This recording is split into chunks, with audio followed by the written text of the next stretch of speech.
सबसे पहले एक परात लेकर उसमें हम अपने मैदे को ट्रांसफर करेंगे और साथ ही साथ हम इसमें हाफ टेबल स्पून जितना सॉल्ट डालेंगे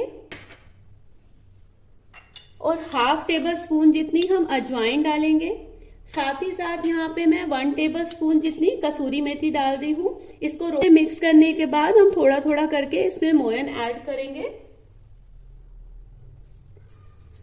अब इसे अच्छे से आटे में मिक्स कर लेंगे। बहुत ही अच्छे से हमारा मोयन मैदे में मिक्स हो चुका है और ये बिल्कुल परफेक्ट है। देखिए इस तरह से हमारी मुठियां बन रही हैं। इसका मतलब ये है कि हमने मैदे में अच्छे से मोयन डाला है। टोटल यहाँ पे 5 टेबल स्पून जितना मेरा देसी घी यूज हो गया था। अब इसको हम हल्का मीडियम टेक्सचर का आटा लगा लेंगे। थोड़ा थोड़ा पानी डाल के आप इसे गूंथते रहें और एक मीडियम टेक्सचर का डो रेडी कर लें। मैदा हमारा अच्छे से गूंथ चुका है। अब हम इसमें हल्का सा घी या ऑयल लगाकर इसे 10 मिनट के लिए रेस्ट पे छोड़ देंगे। तब तक हम इसके भरावन की तैयारी कर लेते हैं। सबसे पहले एक कुकिंग पैन लेंगे और उसमें 2 टेबल स्पून जितना हम कुकिंग ऑयल डालेंगे। जैसे ही ऑयल आपका हीट करेगा तब आपने जो दाल आपने सोक की थी उसे डालना है। डालने के बाद आपने इसे तब तक भूनना है जब तक दाल का कलर हल्का गोल्डन ना हो जाए। दाल हमारी अच्छे से भुन चुकी है। देखिए कितना सुंदर सा कलर आया है इसका और ये खाने में काफी क्रंची हो जाती है। अब हम इसमें भुना हुआ बेसन डालेंगे। यहाँ 4 टेबल स्पून जितना मैं भुना हुआ बेसन डाल रही हूँ। इसे डालकर एक बार आप मिक्स है। अब हम इसमें सीजनिंग करेंगे। यहाँ सीजनिंग के लिए मैं सबसे पहले हाफ टेबल स्पून जितना क्रश काली मिर्च डाल रही हूँ।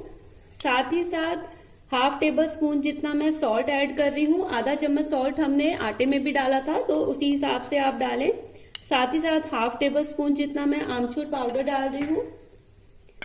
1 टेबल स्पून जितना मैं क्रश सूखा धनिया डाल रही हूँ। साथ ही साथ 1 टेबल स्पून जितनी कसूरी मेथी और साथ ही साथ जो हमने काजू लिए थे उसे डालेंगे। आप और भी ड्राई फ्रूट्स ऐड कर सकते हैं। अब हम इसमें किशमिश डालेंगे और किशमिश के साथ साथ अब हम इसमें रेड चिली पाउडर डालेंगे। रेड चिली का यूज आप अपने टेस्ट बड के अकॉर्डिंगली सेट कर लें। अब साथ ही साथ इसमें मैं हाफ टेबल स्पून जितना भुना हुआ जीरा डाल रही हूँ। भुना हुआ जीरा डाल के अब आप इसे अच्छे से मिक्स कर लें और मिक्स करने के बाद एक प्लेट में या किसी भी बर्तन में निकालकर इसे ठंडा कर लीजिए। स्टफिंग हमारी ठंडी हो चुकी है। अब हम इसमें हींग वाला पानी मिलाएंगे। वाला पानी इस वक्त मिलाने से हमारी जो स्टफिंग है वो थोड़ी सी बनने के लिए मैनेजेबल हो जाती है। साथ ही साथ हम इसमें 1 चुटकी जितना मीठा सोडा मिलाएंगे। 1 चुटकी ही मिलाना है, इससे ज्यादा ना मिलाएं, नहीं तो जो हमारी पोटली होगी वो फट जाएगी जब हम उसे तलेंगे। अब इसे डालकर आप एक बार अच्छे से मिक्स कर लें। यहाँ आटे से मैंने छोटी छोटी लोइयां बना ली थी। अब हम इन्हें बेलेंगे।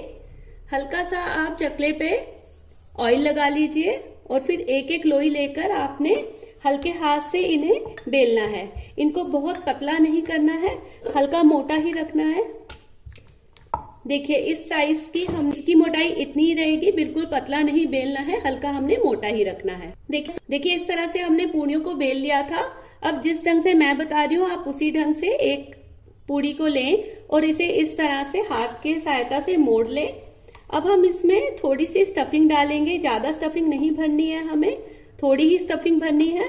अब हम इसमें इस तरह से मोड़ते हुए हम इसे पोटली की शेप दे देंगे। देखिए कितनी बढ़िया सी शेप आ गई है ना हमारी।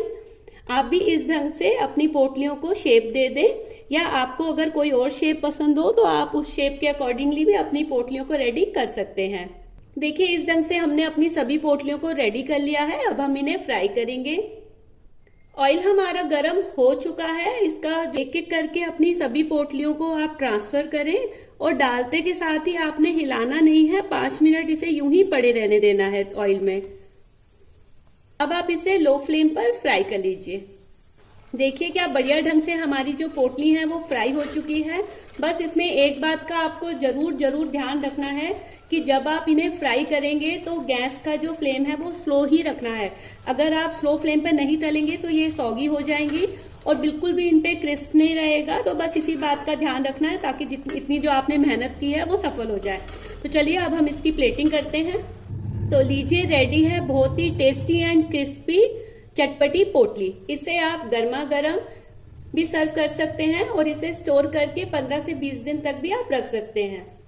और अगर आपको मेरी रेसिपी पसंद आती है तो please like, share, comment and subscribe जरूर करें।